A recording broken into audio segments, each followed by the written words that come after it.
Good evening, everybody. Welcome to Born Political. This is Thursday night. We're live here. But this show's been going for a couple years now, just about. We're getting close.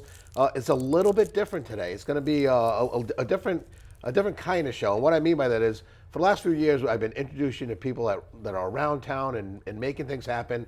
Tonight's guest, he is a doer. He's on the RTM. And he's been on the show before, so I'm not going to have to introduce him. We're going to talk right about what I think is pertinent today. Obviously, we have a fresh new president. Everyone knows where I stand with this president. I do want him to do the best job he possibly could, and I had my hopes up high. They're getting diminished by each day, to be honest with you. And we're going to talk about. I was able to talk to Joe Courtney yesterday morning and ask him, what we should be talking about up here, because there's a lot of policy that I want to dig into. And he said that, we may not want to normalize what's happening, because what's happening is a circumvention of Congress. We have a president who basically is writing executive orders and not paying attention to what was passed and how money's supposed to be spent. And we're going to get into that. My good friend Sean called me because he's, I think, as much anxiety as I have these last few weeks. Hopefully we can talk about it and make you guys a little rest easy at home. Sean, welcome to the show. Thank you for calling me. Thanks for coming on. Thank you, Joe. Thank you for having me. So, you heard what I said, and I know where you stand. And what Joe said, well, let's talk about the Constitution first. And really, let's talk about the third term first, because, that's the first thing, right? Before the executive order, we did the third term thing. We talked about it. We have folks that call me up and say, well, Joe, Obama, there's a lot of people that liked Obama and they wanted him to have a third term. And I would agree with you. There was a lot of people that liked Obama a lot. A member of Congress never put a bill in for it. And Obama never stood at a podium saying that he wanted to basically, if Congress did the right thing, that he could serve another term. Those two things never happened. What was the reason anyway because we've had presidents that served 3 terms. Correct. Roosevelt was a different kind of president. It was during a period of time when the country was in critical mass and we had gone through the war. And the thing I want to talk about is the Constitution is basically something that all of us need to understand and read. We need to pick up a book, learn what your rights are as a citizen, and realize that this Constitution was written a long, long time ago. And the president that we have now he's extremely possessive when it comes to what his rights and his duties are under the Constitution. And I don't believe that he's following the Constitution. He's trying to rewrite the laws in our country to basically obstruct what we've all worked so hard to gain, which is equality amongst not only the races, but people in itself. If you look at the 22nd Amendment, it says exactly what it's supposed to say.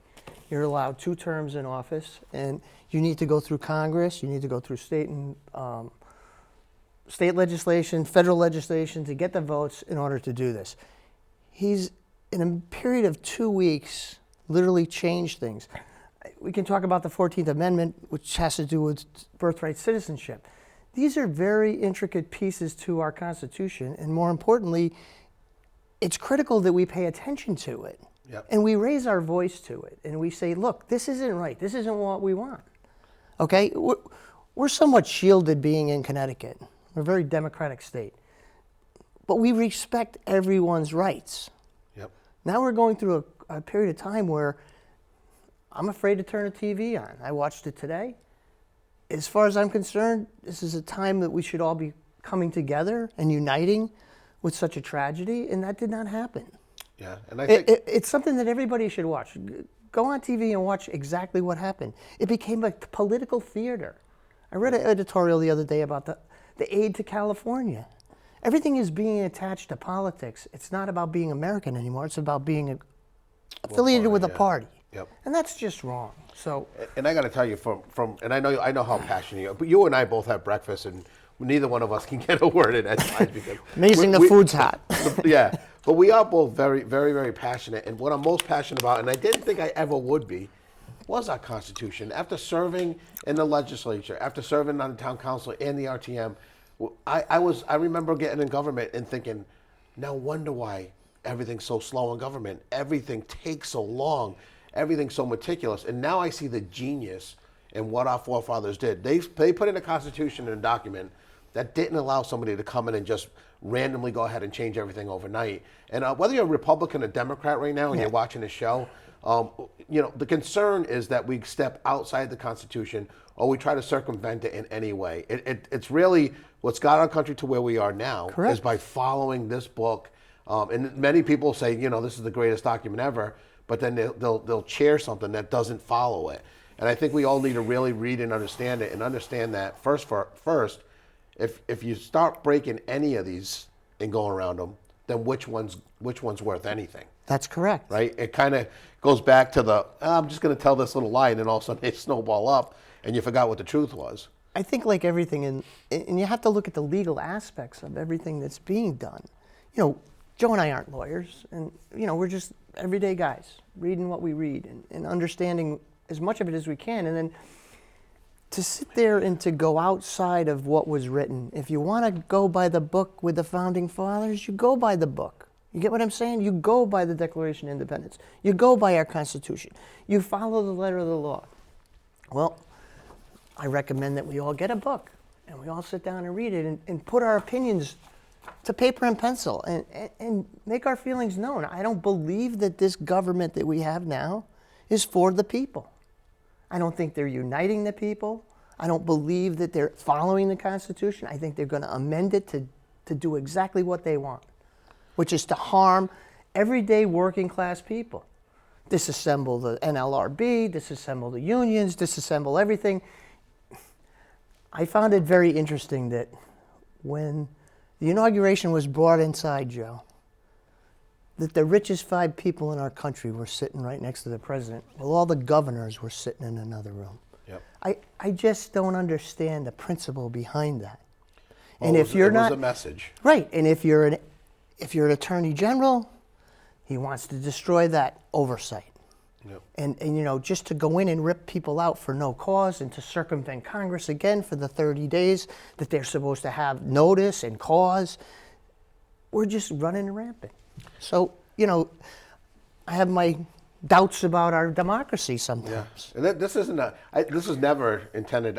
When I first started the show, I didn't want to get entrenched in politics and talk about but here we are. I think at this point in time, you may have noticed my Facebook's a little more live than it used to be before, where, just showing around town and doing the happy stuff. But we have to speak up. We have to speak out. If we see something that's wrong, then we have to call it for what it is. I want to continue to do that. Beyond the Constitution, I think that what folks need to hear, especially you on the Finance Committee, you're the chair, and you understand how things work.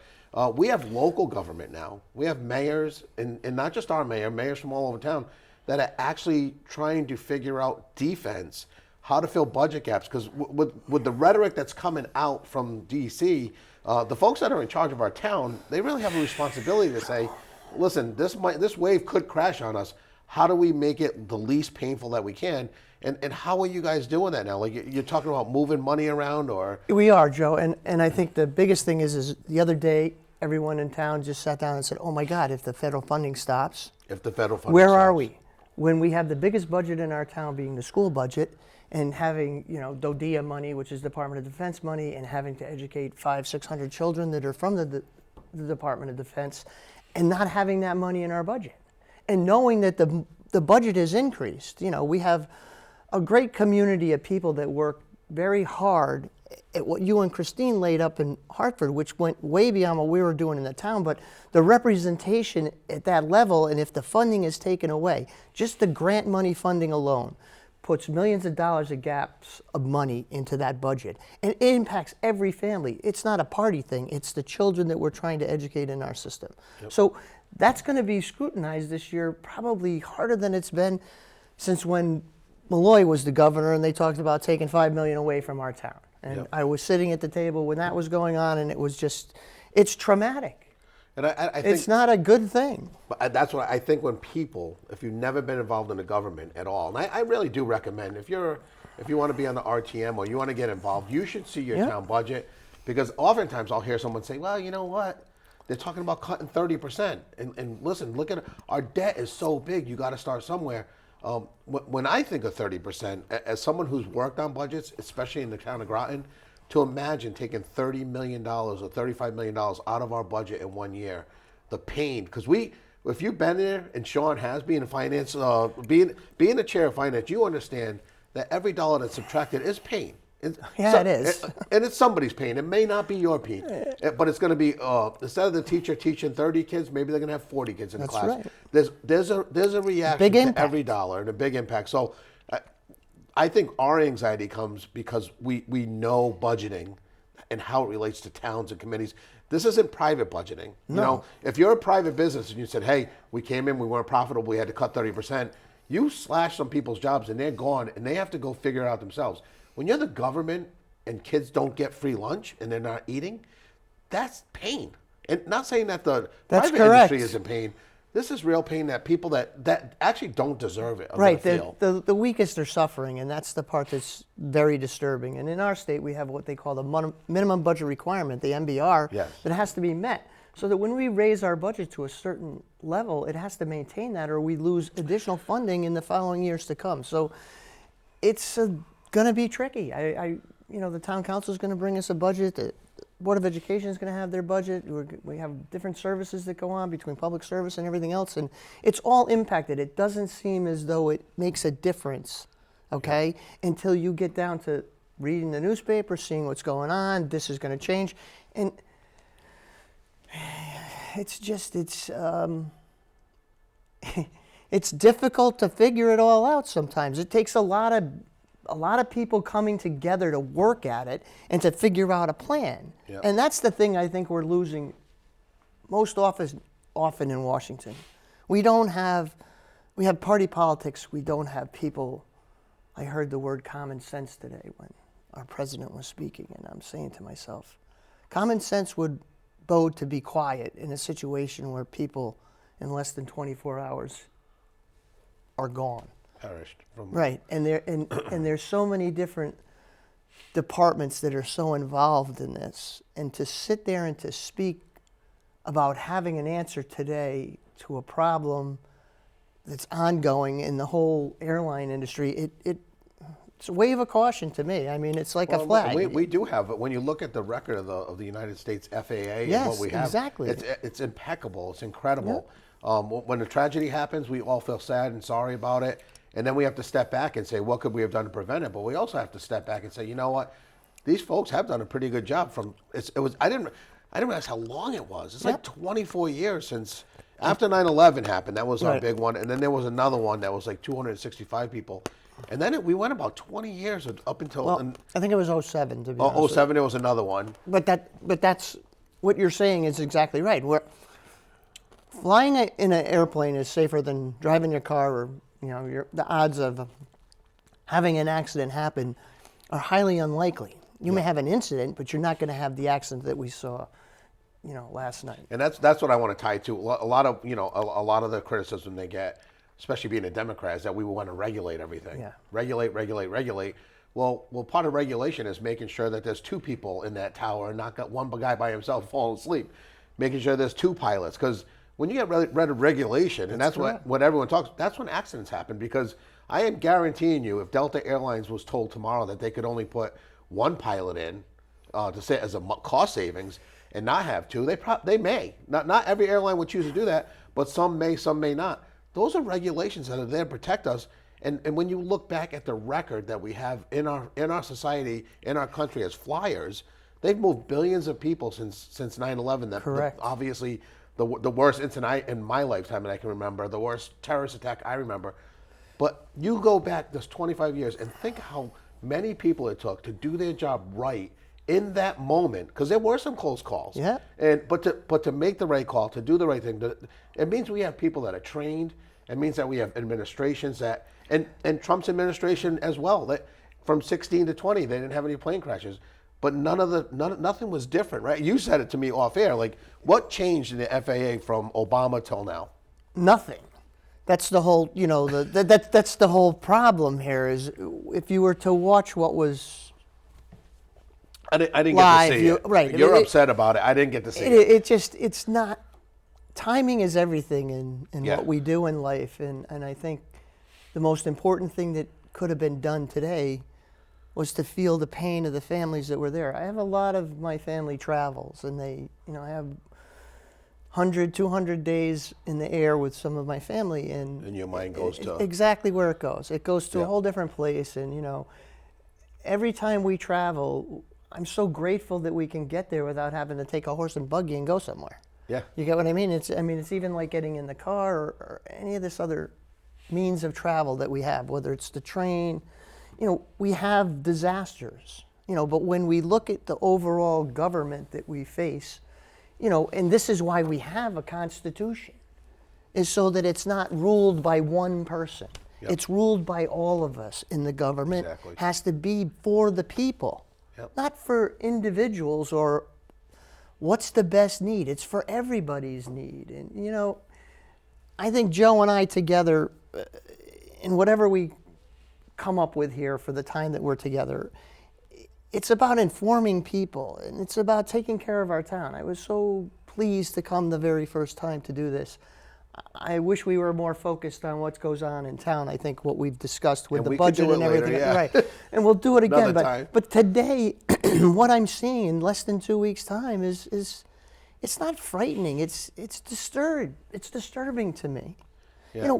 We elect 100 people in the Senate. We got what? Over 400 representatives. We need to take action, and we need to call our representatives and say, look, this is how we feel about this subject, and get everybody to, we're never going to all agree. Never. Ever. That's the best And- part and- of democracy. Within the Right. Republican Party, Right. within the Democrat, We're there's n- going to be right. There's going to be dissension. And there should be. and exactly right. That's what democracy is. Yeah. Okay, but when you talk about where we're going, and I recommend everybody to watch what went on today. I think that everyone needs to So come I to a think conclusion what about gets things. overrated too is when people say, well, we needed a businessman, and that's why I voted for this guy or that guy. And we hear it over and over again, Bloomberg or whoever had these positions and they were business people.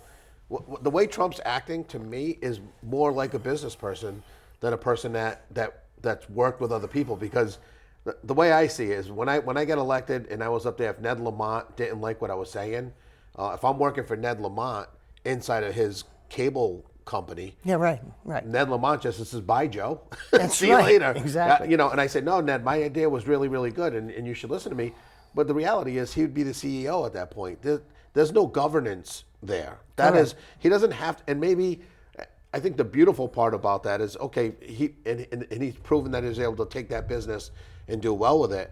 But in government, when you're dealing with people, Ned doesn't know that I have to go back home and it's going to affect my cousin a certain way, this bill. It's going to affect family members. So we have to work together. And when people tell me I want a businessman and that what he's doing is good, those executive orders are good, it's the exact opposite of the way our country's supposed to work. Like whether we like it or not. Like we've had presidents on both sides of the aisle that we've liked or didn't like. And right now it's just been even worse where we're really, again, I think Democrats, we all felt like the end of the world was going to come if he got elected. But you could say the same for Republicans that felt the same way about Kamala Harris. Right. So I understand the anxiety from both sides. What I hope is that people within the party right now stand up. I don't care what position you have, if you're local, if you're federal, and say, this is wrong. Call them out for it. That will stop them. But you can't let the snowball start and then think you're going to stop it at the bottom of the hill. It's not gonna right? happen. You have to stop the snowball when it's at the top of the hill before it becomes an avalanche. And no one's put any brakes on them so far.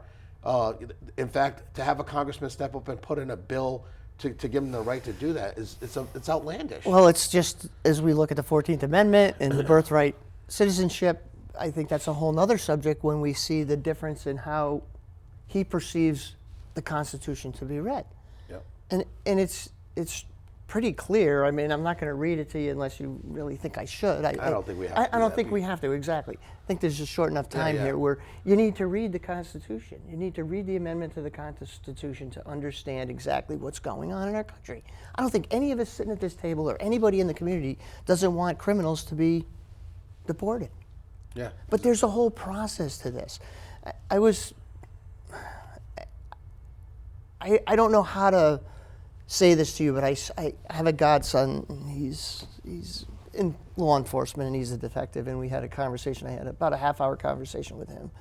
He works in one of the inner cities, and we talked about just what we're talking about, the deportation of criminals Yep. in comparison to the deportation of people that are there.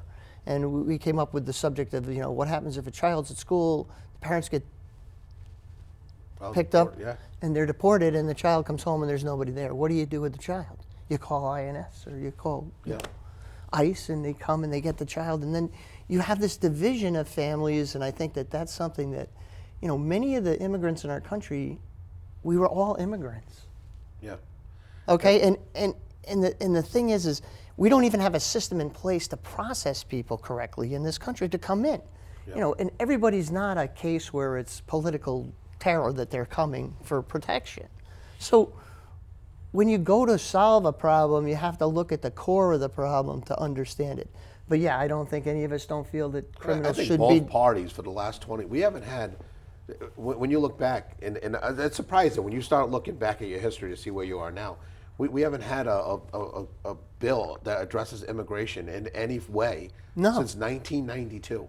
Right. And when we think of the world and technology and the way we've changed and the help that we need and don't need anymore and how our country's changed, to not have even addressed it in the form of any legislation means that, both parties, because it takes two to tango, I will tell you that, but somehow, and we had a bill that was ready to go through. Yeah, and they didn't want it. And they shot it used it as down. political theater. And it was political theater, and I think, so now that they do have control, let's see the bill that they were talking about. Instead of executive ordering it to death, let's make it go through Congress. Definitely. Let's see what happens. And we're probably about 5-6 minutes here left. I do want to talk about, because especially being on the finance committee, you'll know the effects of this. Something that's near and dear to my heart. When we weren't going to talk too much about policy, but I think I want to dig in a little bit into this. The money follows a child, because I don't think a lot of people understand it. Right now in Groton, we have, I'm going to give you real round numbers. 5,000 students, just say 300 are going to private school today. If that law passes, where the money that was technically going to go to Fitch now goes to the family so they can pay for whatever private school they choose. And listen, I am not an opponent of private schools. I think that they all have their place. Homeschooling has a place. Families make choices. My problem is, if we had 300 students and say there was $10,000 in funding that was attached to them, that now we lost, that would mean the same amount of kids are going to Fitch next year. Out of the 5,000, say 4,700 are going to school. The loss of those 300 kids and their dollars would be a $3 million cut next year, right? And then how many does that incentivize to say, you know what, I wanted my kid to go to school before, and now this extra 10,000 may do it.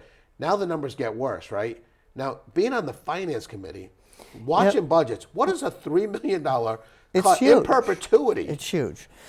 It's like I said, with just the military families alone. The government pays about, I think, between $45,000 and $5,000 per student to be here, and it costs us just under 17, I think, or right at 17,000 per student to educate. So multiply what, 12,000 by, Yeah.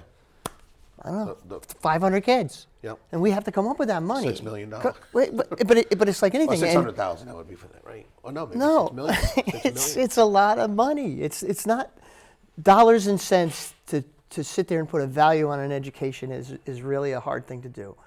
But to talk about what you're saying, you don't realize the funding and where the different funding sources come from. And when grants alone for different things come up, we have people working all the time on different budgets to get this money. Yep. Because it's imperative to running our schools and to assisting in our towns. And I think the number is, like we pay, I think, 52% for the education budget in our town. Yep. And the state and the federal government pay about 48%. The number varies depending on the grant, so it's not always a stable number. Yep. But to think that the biggest part of our budget, our tax dollars, are going towards education, it's a big chunk of money. And the last thing you want to do is rebalance it on homeowners and businesses in our community. So think of the odula that you've been getting, right? Just based on what's happened in the last 5-10 years, is how was the ECS going to get affected? The educational cost sharing that happens between the state, What do those numbers look like? What does the DO, The DODEA money. DODEA correct. money? The Department of Defense how's Education that work Fund. out? Yep. So when you can now to throw this on top of everything, and I think I wanted to just address the people that I see outside of here that don't understand how the funding works. They're telling me that giving this money to people to go to private schools, because those students left our schools, that's a cost savings for the town. Now, It's not. how? Well, it's not, and then you have to It's understand not. that you have to understand the magnet school system, Yep. and it's like anything. The kids go from different schools, from different towns. We pay for those.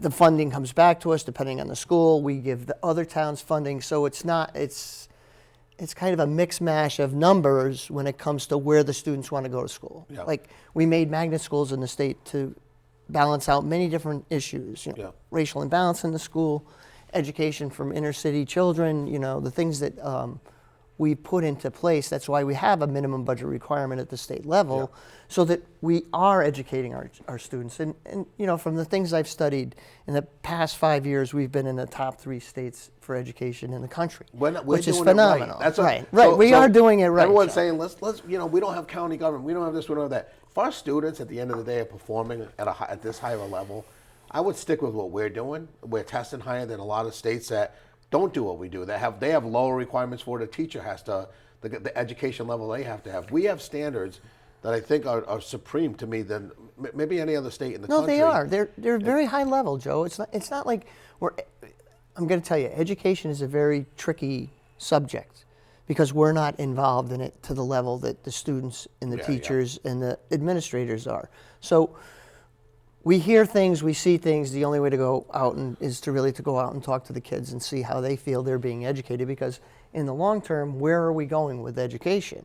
We've aspired to do higher education for all students. Yep. Our businesses have looked for, as I heard today, the people have to be brilliant that are working for Yeah. air traffic control. Well, Okay, if so here's my hands. I'm starting to get animated again because Yeah. it's like, okay, if you're going to do that, what are you going to send them to? What kind of school are you going to send them to? Exactly. You got to educate them at a young level to get them to where they're That supposed gets to me be. to my whole point. We only have like a minute and a half left. But when I think about education and where our country has gone, I've been in the trades my whole life. You've been in the trades, and we keep hearing this drumbeat of every kid should be a plumber or electrician now. When the reality is we're graduating 25,000 folks, too few. We're 25,000 short of what we should be graduating at engineers.